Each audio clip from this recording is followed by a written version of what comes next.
दारिद्र्यदहन शिवस्तोत्रम्। विश्वेश्वराय नरकार्णवतारणाय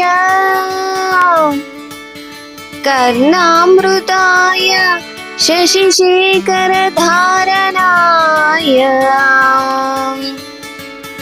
कर्पूरकान्तिधवलाय जटाधराय दारिद्र्यदुःखदहनाय नमः शिवाय। गौरीप्रियाय रजनीशकलाधराय कालान्तकाय भुजगाधिपकङ्कणाय गङ्गाधराय गजराजविमर्दनाय दारिद्र्यदुःखदहनाय नमः शिवाय। भक्तिप्रियाय भवरोगभयापहाय उग्राय दुःखभवसागरतारणाय ज्योतिर्मयाय गुणनामसुनृत्यकाय दारिद्र्यदुःखदहनाय नमः शिवाय। चर्माम्बराय शवभस्मविलेपनाय फालेक्षणाय मणिकुण्डलमण्डिताय मञ्जीरपादयुगलाय जटाधराय दारिद्र्यदुःखदहनाय नमः शिवाय। पञ्चाननाय फणिराजविभूषणाय हेमांशुकाय भुवनत्रयमण्डिताय आनन्दभूमिवरदाय तमोमयाय दारिद्र्यदुःखदहनाय नमः शिवाय। गौरीविलासभवनाय महेश्वराय पञ्चाननाय शरणागतकल्पकाय शर्वाय सर्वजगतामधिपाय तस्मै दारिद्र्यदुःखदहनाय नमः शिवाय। भानुप्रियाय भवसागरतारणाय कालान्तकाय कमलासनपूजिताय नेत्रत्रयाय शुभलक्षणलक्षिताय दारिद्र्यदुःखदहनाय नमः शिवाय। रामप्रियाय रघुनाथवरप्रदाय नागप्रियाय नरकार्णवतारणाय पुण्येषु पुण्यभरिताय सुरार्चिताय दारिद्र्यदुःखदहनाय नमः शिवाय।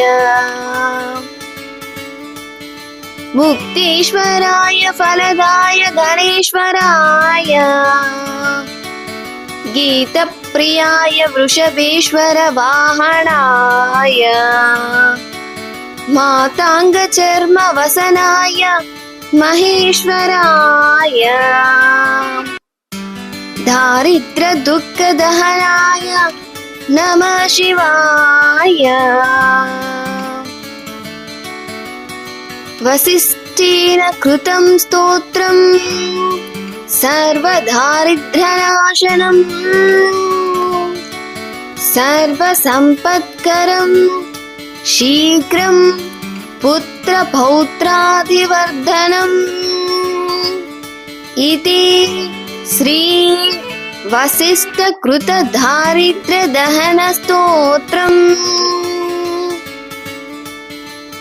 దారిద్ర్య దహన శివ స్తోత్రం వల్ల ప్రధానంగా ఆర్థిక ఇబ్బందులు, కష్టాలు తొలగిపోతాయని నమ్మకం. ఈ స్తోత్రాన్ని పఠించడం వల్ల భయం, రోగాలు, సంసార సాగరంలోని కష్టాలు కూడా దూరం అవుతాయని, ఇది ఐశ్వర్యం, శాంతిని ప్రసాదిస్తుందని భావిస్తారు. దారిద్ర దుఃఖ దహనాయ నమఃశివాయ అనే వాక్యం స్తోత్రంలో మరి కొన్నిసార్లు వస్తూనే ఉంటుంది.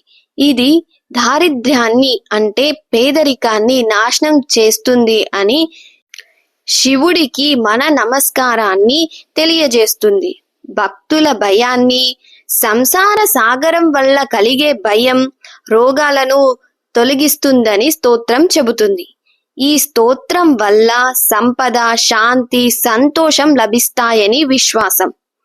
ఇది కష్టాల నుండి గట్టెక్కడానికి, జీవితంలో ముందుకు సాగడానికి సహాయపడుతుంది అని నమ్ముతూ ఉంటారు. ఈ శ్లోకం యొక్క అర్థం కూడా తెలుసుకుందాము. దారిద్ర్య దహన శివ స్తోత్రం యొక్క అర్థం ఏంటి అంటే, పేదరికం మరియు కష్టాలను తొలగించడానికి శివుడిని ప్రార్థించడం. ఈ స్తోత్రాన్ని వశిష్ఠ మహర్షి రచించారు. ఇది విశ్వేశ్వరుడైన నరక సముద్రం నుండి రక్షించే చంద్రుణ్ణి ధరించిన కర్పూరం వంటి తెల్లని జడలు కలిగిన శివుని స్తోత్రం అని వివరిస్తుంది. అంటే విశ్వానికి ప్రభువైన వాడా, నరకమునే సముద్రం నుండి దాటించేవాడా, చెవులకు అమృతంలా ఉండేవాడా, చంద్రుణ్ణి శిరస్సున ధరించిన వాడా, కర్పూరం వంటి తెల్లని కాంతిలో ఉన్నవాడా, జడలు ధరించిన వాడా, పేదరికం అనే దుఃఖాన్ని దహించి వేసే శివునికి నమస్కారం.